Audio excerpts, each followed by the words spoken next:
You know that classic Wild West showdown? Two gunslingers, one dusty street, one lightning-fast draw? Yeah, that never happened. This is Wild West Unmasked, and today we're pulling the trigger on Hollywood's biggest cowboy lie. Quick question, why isn't Wild Bill Hickok remembered for some lightning-fast draw, but for messy, up-close gunfights in crowded saloons? Because quick-draw duels, the kind with two men squinting across a deserted street, didn't exist. That iconic showdown? It's pure fiction. A Hollywood fantasy cooked up by dime novels, traveling shows, and directors who knew tension sells. But behind the myth lies a much grittier, bloodier, and messier truth. And it's way more fascinating than any movie scene ever filmed. Stick around as we expose how America's favorite duel was manufactured, mythologized, and sold to generations as fact. And if you think Tombstone got it right, you're in for a shock. When you picture the Wild West, where does your mind go first? Probably to dusty streets, sun-scorched wooden buildings, and tumbleweeds blowing lazily by. Two men stand face to face, hands twitching near their holsters, ready to settle their differences with a single draw. It's a scene so iconic, so deeply burned into our understanding of the frontier that it feels like history frozen in time. But here's the truth. That moment, it never happened. The quick draw duel, the one-on-one standoff, wasn't part of life in the Old West. If anything, it belonged more on a stage or a movie screen. So how did this myth take root? And why did it become more legendary than the truth itself? To find out, you have to rewind to the late 1800s, when the West wasn't just being settled, it was being written into existence. As the frontier began to close, its stories exploded into the public imagination, thanks to dime novels. These weren't accurate accounts. They were sensationalist pulp, cheap thrills, danger, and drama, sold for a dime to a public hungry for adventure. Writers cranked out tales by the thousands, often recycling the same stories with different names slapped on. And the stars of those stories, real figures, like Wild Bill Hickok and Wyatt Earp. But the versions people read about had almost nothing to do with reality. These weren't men. They were myths in boots, superhuman gunslingers with godlike reflexes. In this fantasy, being good with a gun wasn't enough. You had to be born for it. The quick draw duel was the perfect storytelling device. No messy chaos, no confusion, just one clean shot to solve everything. But dime novels weren't enough. When audiences wanted more, they got it, live and in person. Enter Buffalo Bill Cody, a real figure of the West who became its greatest showman. Through his traveling Wild West shows, he brought the myth to life. Not with facts, but with theater, riders, reenactments, sharpshooting stunts. These weren't history lessons. They were crowd pleasers. Gunfighters became performers. Their skills weren't about survival. They were about spectacle. And the quick draw? That became the star of the show. Audiences ate it up. They didn't care if it was real. They wanted heroes, and the duel gave them one. A perfect standoff between good and evil, where justice came down to reflexes and righteousness. The truth was beside the point. Then came the films. In 1903, the Great Train Robbery hit the screen, and Westerns found their new home. Early movies didn't invent the myth. They just turned up the volume. Directors lifted the most exciting parts from dime novels and Wild West shows, and blew them up into silent, dramatic images. Shootouts became set pieces. Gunplay became art. And slowly, the quick draw duel evolved into something ritualistic. Hollywood polished the myth to a mirror shine. Camera angles, standoff postures, suspenseful silence. Then, bang.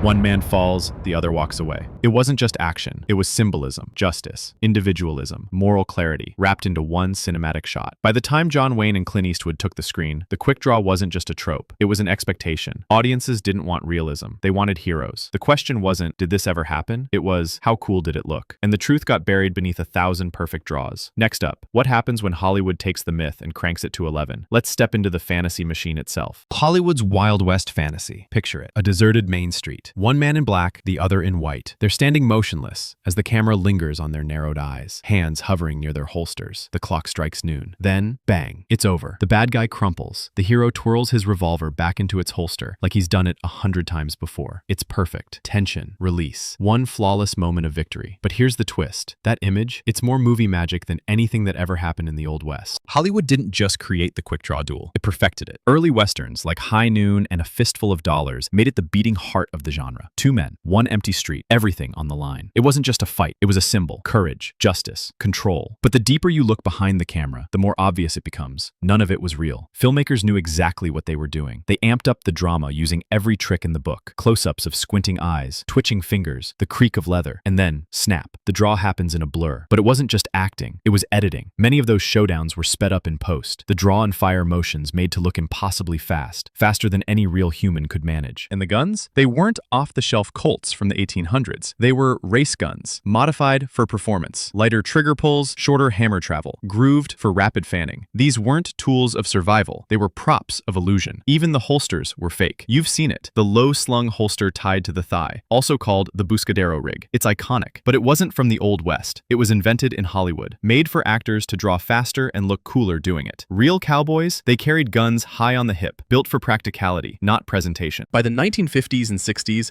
Hollywood had turned the quick draw into a full-blown art form. Clint Eastwood didn't just pull a gun, he performed a moment. And he didn't learn that alone. Enter Arvo Ojala, Hollywood's go-to quick draw trainer. He taught stars like Eastwood how to draw, fire, and holster with almost supernatural precision. Not for realism, but for rhythm. Everything had to be smooth, snappy, and camera-ready. Ojala even invented specialized holsters to shave milliseconds off the draw. Paired with perfect camera work, these showdowns became iconic. But again, not real. Why all this effort? To tell a better story. Imagine if an actor fumbled for their pistol or paused to cock the hammer mid-shot. It would kill the momentum. Real revolvers were slow, cumbersome, deliberate. Hollywood had no time for that. The goal wasn't accuracy, it was impact. And it worked, because the quick draw taps into something deeper, the need for clarity. Real gunfights were messy, chaotic, often started by drunks in a saloon. But Hollywood offered something cleaner, a hero, a villain, a perfect moment. You knew who to root for, who to fear, who would win. And justice? It came with a single shot. That's why the quick draw became more than a scene. It became myth, a visual language, a symbol of independence, of bravery, of order triumphing over chaos. And even though it never actually happened, audiences didn't care. They believed it. But what did real gunfights actually look like? Let's rip away the movie magic and step into the brutal, unpredictable reality of violence on the frontier. The truth behind famous gunfights. When people think of Old West gunfights, a few names always come up. Wild Bill Hickok, Wyatt Earp, Doc Holliday. You probably picture them standing tall in the middle of a dusty street, waiting to outdraw some doomed rival. But did those iconic showdowns really happen? Not even close. Let's start with the most duel-like moment in frontier history, the 1865 shootout between Wild Bill Hickok and Davis Tutt. Now this one actually sounds like a movie. Two men, a grudge, a public square. But even this famous standoff was way less dramatic than it's been made out to be. Hickok and Tutt weren't bitter enemies. They had a falling out over a gambling debt. Tutt took Hickok's gold watch as collateral. Hickok took offense. They agreed to meet in the town square in Springfield, Missouri. But get this, they were 75 yards apart when they drew. That's not a duel. That's a sniper shot. Tutt fired first and missed. Hickok aimed carefully, took his time, and fired once. That one shot hit Tutt in the chest. He died. Sounds clean, right? But it wasn't quick, or stylish, or choreographed. It was about pride and patience. And even then, it was incredibly rare. Now let's talk about the most famous shootout of them all, the gunfight at the OK Corral. You've seen the scene. Wyatt Earp staring down his enemies cool as ice. But the real fight was total chaos. It didn't even happen at the corral. It took place in a narrow, vacant lot nearby. And it didn't last very long, just about 30 seconds. This wasn't a duel. It was a close-range shootout involving 8 men firing at each other from just a few feet apart. The Earp brothers, Wyatt, Virgil, and Morgan, along with Doc Holliday, went up against 5 members of the Clanton-McClory gang. No one waited. No one squared off. There was shouting, confusion, conflicting reports about who shot first. By the end, 3 outlaws were dead. The Earps survived. But it wasn't because Wyatt had a lightning draw. It was because they were better armed and had better positioning. Here's the kicker. Wyatt Earp wasn't even known for being fast. He was known for staying calm. He aimed carefully, deliberately. In fact, he often kept his revolver hidden, not in a low-slung holster, but tucked inside his coat. His goal wasn't to look cool, it was to survive. Same goes for Wild Bill Hickok. He was precise, methodical. He believed that drawing too quickly meant missing. That mindset helped him survive the Tutt fight, but it didn't save him in the end. In 1876, Hickok was shot in the back of the head while playing poker. The shooter, Jack McCall, a man with a grudge who didn't challenge him to a duel. He just walked up behind him and pulled the trigger. And that was much more common in the Old West. Violence came fast, without warning. No clean standoffs, no dramatic camera angles, just drunken arguments, revenge, and dumb luck. Most towns, including Dodge City and Tombstone, actually had strict gun laws. You had to check your weapons when you entered town. The code of the West wasn't about honorable duels. It was about self-preservation. If a fight broke out, it was ugly, improvised, and brutal. But over time, these messy shootouts were rewritten. They got polished, repackaged, reimagined. Hickok versus Tutt, the OK Corral, dozens more, all turned into stories of lone heroes dispensing justice with one perfect shot. The truth was always more complicated, but clean stories sell better. Coming up next, let's dig into just how messy those gunfights really were. The messy reality of Old West gunfights. Forget the clean, choreographed image of 2 men drawing pistols at high noon. Because if there's one thing we know about real gunfights in the Old West, it's It's that they were messy, sudden, brutal, and anything but fair. The romantic idea of an organized duel just doesn't hold up. Life on the frontier was unpredictable, and violence, it didn't wait for ceremony. Gunfights broke out in saloons, in dusty alleys, even in the middle of poker games. No warning, no countdown, just bang. Frontier towns were rowdy, guns were everywhere, tempers ran short, and alcohol made everything worse. Arguments turned deadly, fast. Sometimes it was over gambling debts. Other times it was personal grudges. But very rarely was it about honor. In most cases, nobody squared off for a fair fight. There were ambushes, sucker punches, shots fired from behind. A bullet in the back was just as effective as one in the chest. And in a world where survival came first, nobody hesitated to shoot first. Between 1866 and 1900, it's estimated that about 20,000 people died from gun violence in the American West. Those weren't duels. They were bar fights turned deadly. Take a quick look at any saloon record, and you'll find the same story. Arguments, alcohol, and sudden flashes of violence. Even the street shootouts we associate with classic westerns are almost non-existent in the historical record. If shots rang out in town, they weren't part of a scheduled showdown. They were usually the result of a drunken mistake or a brawl gone sideways. Let's go back to Wild Bill Hickok for a second. He didn't die in a duel. He wasn't facing down a rival at high noon. He died playing poker at Nuttall and Mann's Saloon in Deadwood, South Dakota. On August 2nd, 1876, he was shot from behind by a man named Jack McCall. No warning, no hero moment, just a grudge and a bullet to the back of the head. That's the Old West. Random, sloppy, devastating. Even the tools of the time worked against the idea of fast-draw duels. The Colt single-action army, arguably the most iconic revolver of the West, wasn't designed for speed. You had to manually cock the hammer before every shot. Reloading? Forget it. You had to load each chamber individually. No speed loaders, no magazines, just time and luck. So blazing through a gunfight with rapid fire? Not possible. Survival came down to two things: patience and accuracy. Even the way guns were worn was completely different from what you see in movies. The low-slung, thigh-tied holsters? Pure fiction. That's called a buscadero rig, and it was invented for film. Real cowboys carried revolvers high on the hip, in holsters built for utility, not flash. Drawing a gun wasn't about style. It was about getting it out without fumbling. Even lawmen knew the truth. Bat Masterson, famous sheriff and gunfighter, once said, "Speed was less important than accuracy and deliberation." In other words, slow and steady kept you alive. What about fanning the hammer? That flashy move where a gunfighter slaps the hammer to rapid-fire their revolver. Cool in movies, but in real life, totally impractical. It ruins your aim, wears out the gun, and makes it almost impossible to hit anything reliably. Even Wyatt Earp dismissed fanning as a trick for showmen, not something you'd use when your life was on the line. Same goes for hip shooting. That's when you fire without aiming down the sights. Looks flashy, totally unreliable. Hitting anything at a distance while hip shooting in the middle of a panic? Good luck. And remember the Code of the West? That wasn't a set of rules for dueling. It was just an unspoken understanding. Don't pull your gun unless you absolutely have to.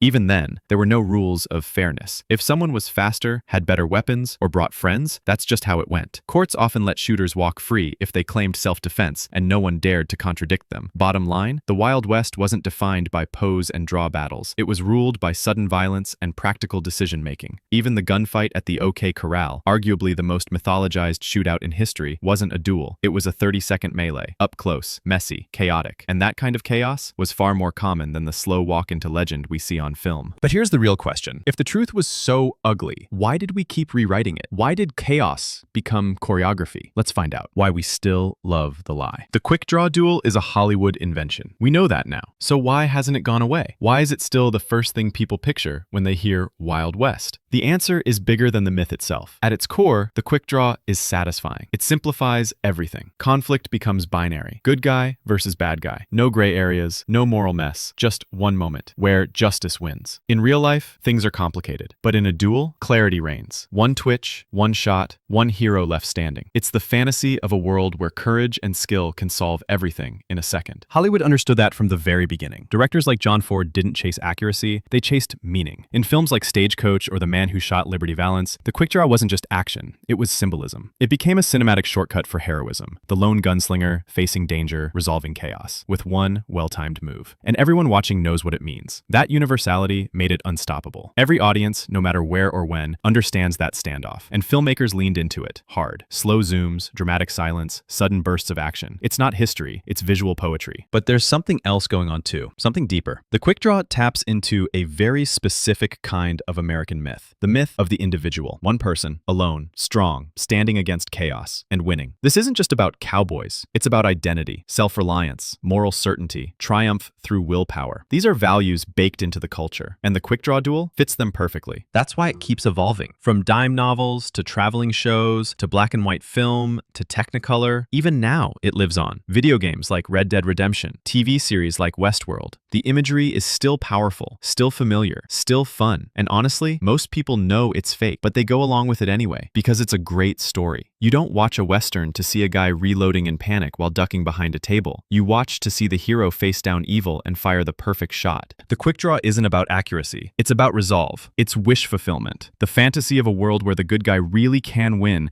with nothing but nerves and a steady hand. But here's the danger of the myth. It often erases reality. Clean legends tend to gloss over the messy truths. The truth that violence was ugly, that justice was inconsistent, that survival often came down to luck, numbers, and ambush. But the myth? It tells a cleaner story. And clean stories stick. So maybe the real question isn't why we believe the quick draw myth. It's why we need it. One hero, one decision, one shot. It's not the truth, but it feels like it should be. The quick draw duel may be Hollywood's greatest Wild West lie, but it says more about us than it does about the past. Because at the end of the day, this myth isn't about what really happened. It's about what we want to believe. A lone hero, facing danger, standing for justice, and winning with a single, decisive shot. That's not history. That's a symbol. And that symbol, wrapped in dust and gunpowder, has become cultural shorthand for bravery and moral clarity, even when we know it's fiction. So what other lies from history have we turned into legends? Let me know in the comments. And don't forget to subscribe for more myth-busting history from the real Wild West. Thanks for watching. I'll see you in the next one.